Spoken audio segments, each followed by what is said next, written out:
How to find Telegram downloaded videos in File Manager. Hello everyone, welcome back to the channel, and in this video I'm going to show you how you can find your downloaded videos in File Manager via Telegram. So in order to download the video, first you have to open the Telegram, and for example I want to download this particular media file right here.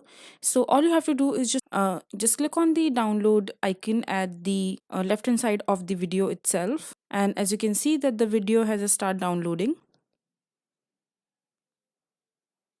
Just wait for it to finish. Now as you can see that the downloading has been completed. Now all you have to do is just click on the three dot icon at the video itself, and here you will see the option to save to downloads. Just click on it and the video will be saved in your downloads file manager.